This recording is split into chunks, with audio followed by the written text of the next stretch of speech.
प्रकाशित वाक्य 12 अध्याय और उसके 10 पद को पढ़ के प्रभु के नाम की महिमा करेंगे। फिर मैंने स्वर्ग पर से यह बड़ा शब्द आते हुए सुना कि अब हमारे परमेश्वर का उद्धार और सामर्थ और राज्य और उसके मसीह का अधिकार प्रकट हुआ है, क्योंकि हमारे भाइयों पर दोष लगाने वाला जो रात दिन हमारे परमेश्वर के सामने उन पर दोष लगाया करता था, गिरा दिया गया। क्योंकि हमारे भाइयों पर दोष लगाने वाला, तो इस पृथ्वी पर आज से 6000 साल पहले एक दोष लगाने वाला गिरा दिया गया। क्योंकि हम जानते हैं कि स्वर्ग में परमेश्वर ने 3 स्वर्गदूत बनाए थे। एक मिकाइल बनाया था जो युद्ध कला में माहिर था और उसको एक सेना दी गई थी। उसके बाद में फिर एक जिब्राइल नाम का स्वर्गदूत बनाया गया, जिसको संदेश वाहक के लिए बनाया गया, और उसको भी बहुत सारे दूत दिए गए। और एक और दूत प्रभु ने बनाया जिसको कहते हैं लूसीफर। तो उस लूसीफर को परमेश्वर ने सबसे बड़ा भाग दिया था, सबसे बड़ा भाग आराधना का, स्तुति का, महिमा का, और उसको भी 1/3 स्वर्गदूत दिए गए थे। मतलब 3 स्वर्गदूतों में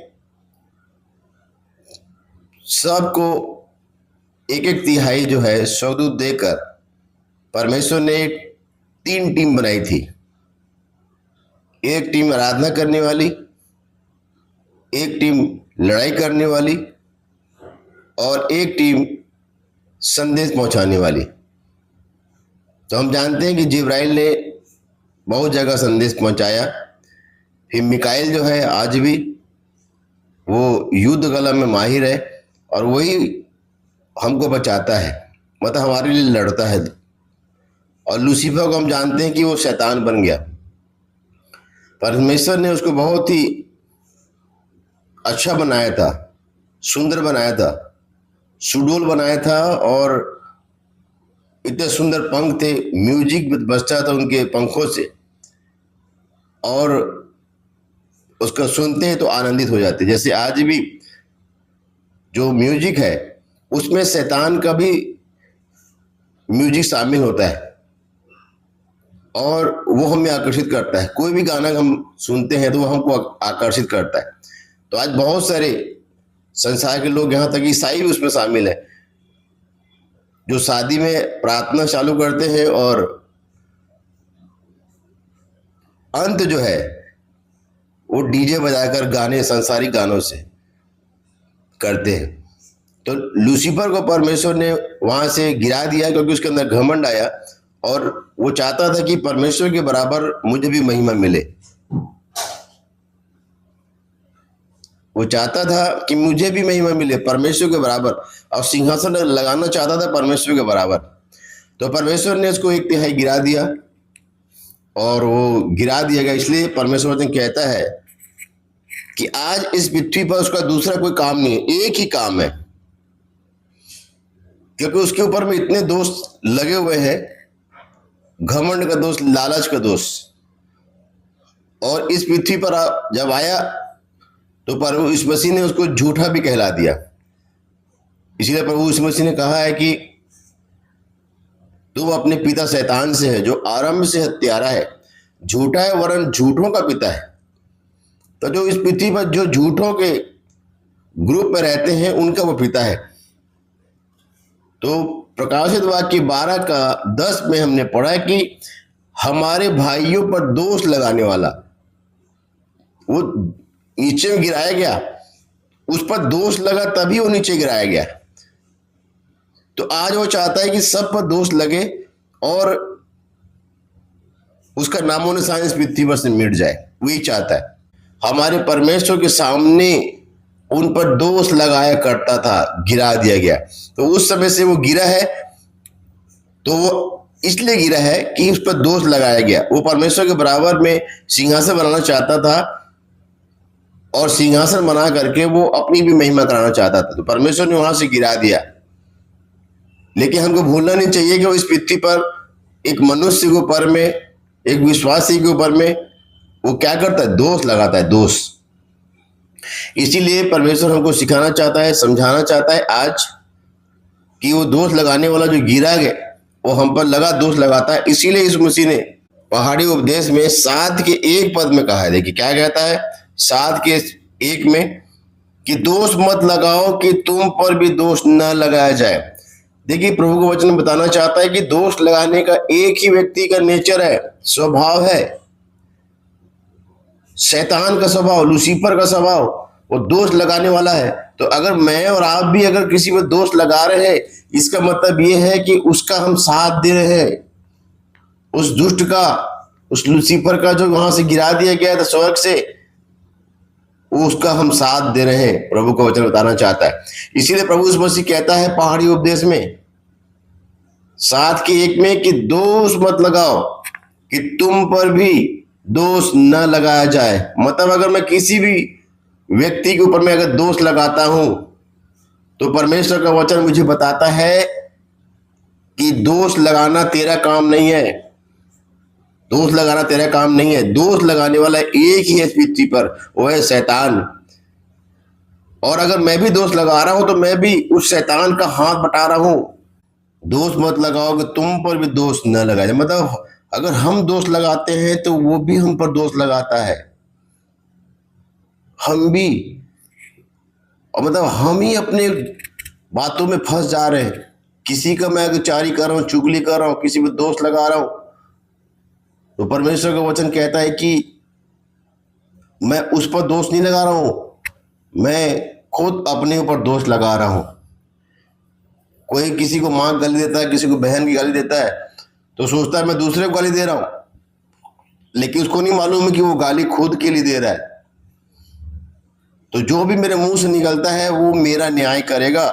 मेरा प्रभु कहता है आज की शाम कि जो भी मेरे मुंह से निकलता है वो मेरा न्याय करेगा, मेरा न्याय। क्योंकि जिस प्रकार 2 पद तुम दोष लगाते हो उसी प्रकार तुम पर भी दोष लगाया जाएगा, और जिस नाप से तुम नापते हो उसी से तुम्हारे लिए भी नापा जाएगा। देख लीजिए भैया, अब हिला हिला के दबा दबा के किसी को देते हैं ना, तो आपके लिए भी वैसा ही वापस मिलेगा, रिटर्न। और अगर आप खाली देते हैं, कुड़ कुड़ कर देते हैं, ईर्ष्या से देते हैं, मजबूरी से देते हैं, तो परमेश्वर वचन कहता है कि जैसा हम करेंगे वैसे ही हमको वापस मिलेगा। दोष लगाएंगे, दोष वापस मिलेगा। व्यभिचार करेंगे, हमारे साथ भी कोई एक दिन व्यभिचार करेगा। किसी की निंदा करेंगे, हमारे भी निंदा कोई करेगा।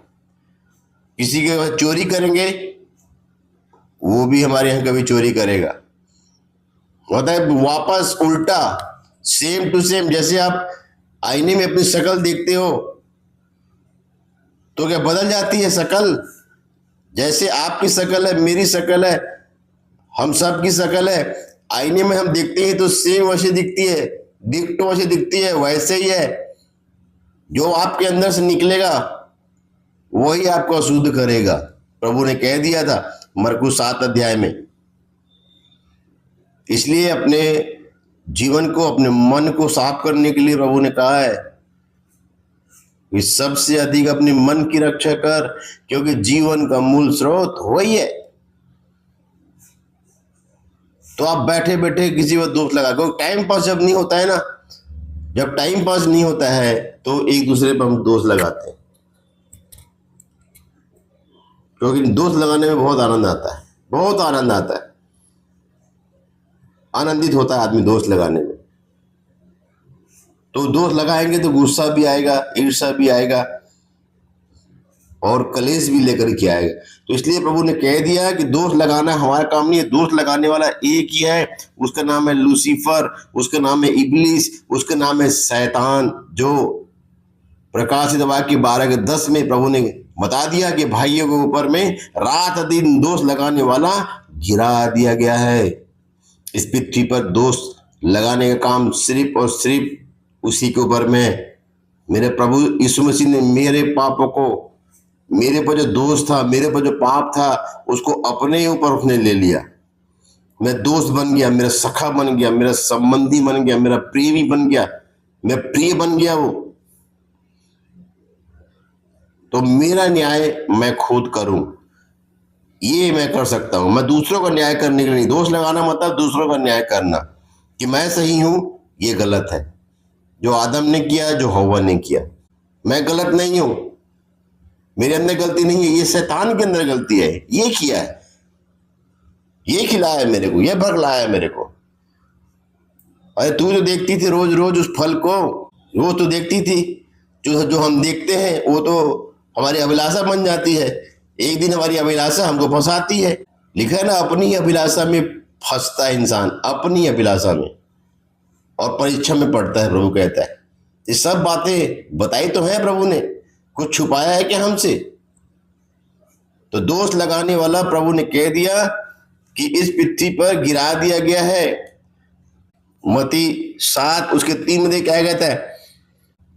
तो क्यों अपने भाई की आंख के तिनके को देखता है और अपनी आंख का लट्ठा तुझे नहीं सूझता? मतलब छोटा तिनका है तेरे भाई के आंख में, पर तेरे अंदर में तो लट्ठा है, उसका बड़ा वाला कचरा है तेरे अंदर में। तेरे अंदर खुद कचरा भरा हुआ है और तू दूसरे के कचरे को देख रहा है। तेरे घर खुद बदबू मार रहा है कुछ कचरे से और तू दूसरे के घर के कचरे को देख रहा है। अपने जीवन से जिस दिन बदबू आएगी ना, जैसे वो उस पापिन स्त्री को आई, जिसको यीशु मसीह ने कहा है कि क्या तुम पर भी किसी ने दोष नहीं लगाया? क्या मैं भी नहीं लगाता हूं? यीशु मसीह ने उस पापनी स्त्री के दोष को अपने ऊपर ले लिया था, इसीलिए वहां पर कोई दोष नहीं लगा पाया। और यीशु मसीह ने कहा, क्या मैं भी तुम पर दोष नहीं लगाता हूं? यीशु मसीह ने भी दोष नहीं लगाया। तब जब यीशु मसीह ऐसा करता है तो तुम्हारा गुरु है, तो जैसे गुरु है वैसे ही तो हमको करना है इस पृथ्वी पर। तो करूंगा तभी तो प्रूव करके दिखाऊंगा कि मैं उसका चेला हूं, तभी तो मैं चेला कहलाऊंगा। इसलिए प्रभु आज हमें सिखाना चाहता है कि मेरे आंख में बड़ा लट्ठा है और मैं अपने भाई के आंख का थोड़ा तिनका को देख रहा हूं। इसलिए प्रभु यीशु मसीह बस कह दिया कि जब तेरी आंख में लट्ठा है तो तू अपने भाई से क्यों कर कहता है कि ला मैं तेरी आंख से तिनका निकाल दूं? मतलब प्रभु कहता है कि अपने आप को ज्यादा होशियार मत समझे। आदम ने और हव्वा ने अपने आप को होशियार समझा था, एक टाइम में लूसीफर ने भी समझा था अपने आप को होशियार। परमेश्वर होशियारों लोग की होशियारी को ना उन्हीं को वापस कर दे देता है, उन्हीं को वापस कर देता है। इसलिए होशियार लोगों से परमेश्वर दूर रहता है। ज्यादा होशियारी मारते हैं जो अपनी समझ, अपनी बुद्धि के समझ के सहारा लेते हैं ना, उन लोगों से दूर रहता है परमेश्वर। जो अपने आप होशियार समझते हैं उनसे बिल्कुल संबंध नहीं रखता है परमेश्वर। तो मेरे अंदर में बड़ा लट्ठा है तो मैं कैसे उसके तिनका को निकाल? पहले मुझे अपने आंख का लट्ठा निकालना है भाई। फिर 5 पद कहता है, हे कपटी। देखिए भैया, मुझे कपटी कहता है अगर मैं दूसरे पर दोष लगाता हूं तो, मैं अगर किसी दूसरे पर दोष लगाता हूं तो मुझे प्रभु कपटी कहता है, कपटी। परमेश्वर कभी भी लल्लू पत्तों की बात नहीं करता है, वो सीधी बातें करता है। इसलिए बोल दिया तुम्हारी बातें हाँ की हाँ और ना की ना, उससे आगे नहीं बढ़ना बोला। तो हे कपटी, पहले अपनी आंख में से लट्ठा निकाला। अपने तो गलती देख ले पहले, तो आदम अमन पहले अपनी गलती देख कि कितने तेरे पर दोष थे, कितने इल्जाम थे। तू तो पापी था, अपराधी था। तो एक पापी अपराधी की गवाही जो है कोई मान्य नहीं रखती। कोर्ट में भी जो एक पापी रहता है, अपराधी रहता है ना, कोर्ट में भी जो एक पापी अपराधी रहता है उसकी गवाही बिल्कुल मान्य नहीं होती है। तो मैं खुद पापी हूं, मैं खुद अपराधी हूं, तो मैं किसी दूसरे पर कैसे दोष लगा सकता हूं? तो हे कपटी, पहले अपनी आंख में से लट्ठा निकाल ले, अपनी तो गलती देख ले पहले। दूसरे को गलती को देखते हैं, हम अपनी गलती को नहीं देखते हैं। प्रभु इल्जाम लगा रहा है मेरे पर, हे कपटी कहता है मेरे को। तो जब मैं अपने आप को देखूंगा बता, तब तू अपने भाई की आंख का तिनका भली भांति देख कर निकाल पाएगा। मैं खुद अंधा हूं, मैं दूसरे को कैसे रास्ता दिखा सकता हूं? इसलिए उस मसीह कह दिया कि एक अंधा दूसरे अंधे को रास्ता नहीं दिखा सकता। इस शास्त्री फरीसी लोग खुद अंधे थे और उन लोगों को वो रास्ता दिखाते थे। प्रभु कहता है कि ऊपर ऊपर से तो सही थे उन लोग, नियम कानून सबसे चलते थे, लेकिन अंदर में उनके अंदर कपट था। तो प्रभु हमारा कहता है कि हमारा अंदरूनी जीवन सबसे पहले पवित्र होना चाहिए, तब हमारा बाहर का जो रूप है अपने आप ही पवित्र हो जाएगा। तो हमको अपने अंदर को साफ करना है। हमारे अंदर में गंदगी है, हमारे अंदर में दोष लगाने का स्वभाव है, दुष्ट का स्वभाव है, उसका डीएनए हमारे अंदर में दुष्ट का। तब तू अपने भाई की आंख का तिनका भली भांति देख कर निकाल सकेगा, तब हमको दिखाई देगा। हम अंधे बन करके देख रहे हैं, दोष लगा रहे हैं। प्रभु कहता है कि चिता, समझा, सावधान कर, सचेत कर, आगाह कर। तुझे मैंने अपना पहरुआ ठहराया। पहरुआ मतलब पहरा देने वाला, और पहरे में देखने वाला कि कौन घुसपैठी घुस रहा है, कौन गलती कर रहा है, कौन नहीं कर रहा। पहले खुद तो पहले अपने आप को उस लायक बना, पहले अपने आंख का तो लट्टा गिरा ले। इसलिए प्रभु ने कह दिया दोष मत लगाओ, तो तुम्हारे पर दोष नहीं लगाया जाएगा, नहीं लगाया जाएगा, कोई नहीं लगा सकता। और अगर मैं किसी पर दूसरे पर दोष लगाता हूं तो प्रभु कहता है कि हे कपटी, कपटी कहता है मुझे, एक कपटी शास्त्रियों फरीसियों, हे सांप के बच्चों, हे करेत के बच्चों, यूहन्ना बपतिस्मादाता भी कहता है।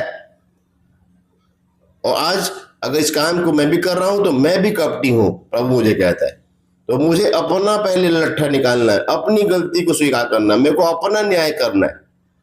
मैं दूसरों को न्याय करने के लिए इस पृथ्वी पर नहीं आया हूं, मैं अपना न्याय करने के लिए इस पृथ्वी पर हूं। मुझे जीवित रखा है प्रभु ने, मेरा अपना न्याय करने के लिए मुझे रखा है। तो इसलिए प्रभु आज हमें सिखाना चाहता है, समझाना चाहता है, सावधान करना चाहता है कि हमको दोष नहीं लगाना। कोई दोष लगाने का काम एक ही का है, और वो है दुष्ट, वो है शैतान, वो है इब्लीस, जो इस पृथ्वी पर भाइयों पर लगातार क्या कर रहा है? दोष लगा रहा है। क्योंकि हमारे भाइयों पर दोष लगाने वाला जो रात दिन हमारे परमेश्वर के सामने उन पर दोष लगाया करता है, गिरा देगा। तो गिरा हुआ है, तो आप भी दोष लगाते तो आप भी उसके साथ गिर जाते। वो इस पृथ्वी पर गिरा, एक तिहाई गिरा, अब वो अधलोक में गिरने वाला है। 1000 साल के लिए वो अधलोक में गिरने वाला है, और उसके बाद में फिर युगन युग वो अधलोक में गिरा रहेगा, वहीं गिरा रहेगा। तो इसलिए प्रभु आज सिखाना चाहता है, समझाना चाहता है कि हमें किसी पे दोष नहीं लगाना है। फिर इब्रानियों में भी कहता, देखिए इब्रानियों 7 अध्याय में भी, इब्रानियों 7 अध्याय के 25 पद को पढ़ रहा हूं। इसलिए जो उसके द्वारा परमेश्वर के पास आते हैं वह उनका पूरा पूरा उद्धार कर सकता है, क्योंकि वह उनके लिए विनती करने को सर्वदा जीवित है। देखिए प्रभु वचन कहता है कि वो सर्वदा विनती कर रहा है, और शैतान जो है, लूसीफर जो है, इब्लिस जो है, वो लगातार दोष लगा रहा है। तो आप विनती करने वाले के ग्रुप में हैं कि आप दोष लगाने वाले ग्रुप में हैं, ये मुझे देखना है।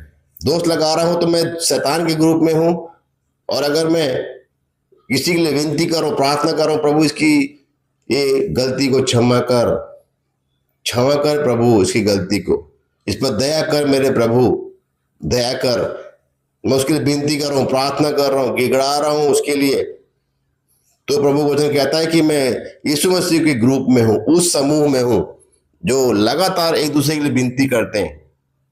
तो परमेश्वर अपने पुत्र को इसलिए भेजा ताकि हम सब के लिए वो विनती करे। तो आज इस मसीह को हमारे साथ देख करके परमेश्वर क्रोध शांत करता है अपना, और इस मसीह को जब हमारे साथ नहीं देखता है तो उसका क्रोध हम पर भड़कता है। तो इसलिए अपने इस मसीह को अपने साथ रखिए, यीशु मसीह आपके साथ नहीं रहेगा तो परमेश्वर क्रोध आपके ऊपर भड़केगा, मेरे ऊपर भड़केगा।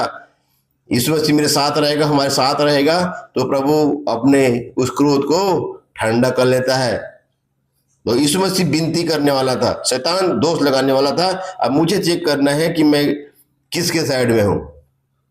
और पूरा पूरा हमारा उद्धार करना चाहता है, पूरा छुटकारा देना चाहता है, हमारे पुराने जीवन को पूरा पूरा काटना चाहता है और हमको नया जीवन देना चाहता है। वो नया जीवन देना चाहता है।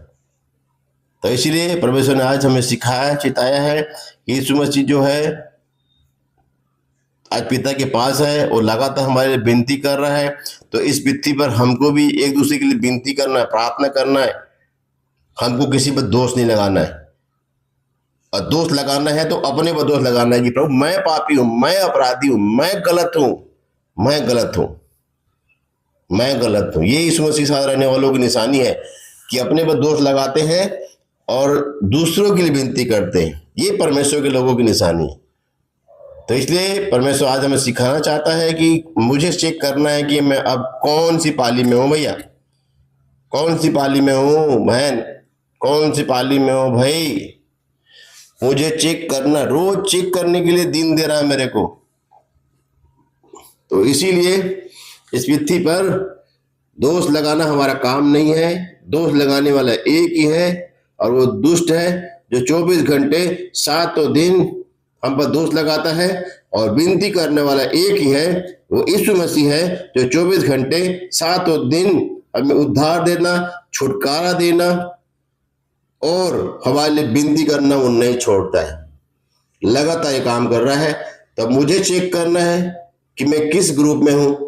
मैं दोष लगाने वाले ग्रुप में हूं कि मैं उद्धार छुटकारा दिलवाने वाले ग्रुप में हूं, प्रार्थना करने वाले ग्रुप में हूं जो लगातार इस काम को कर रहे हैं। तो इसलिए परमेश्वर आज मुझे भी सिखा रहा है, चिता रहा है कि मेरे को अपना ग्रुप बदल लेना है और सही ग्रुप को चुन लेना है। तो इस काम को करने के लिए प्रभु आज मुझे दिया है।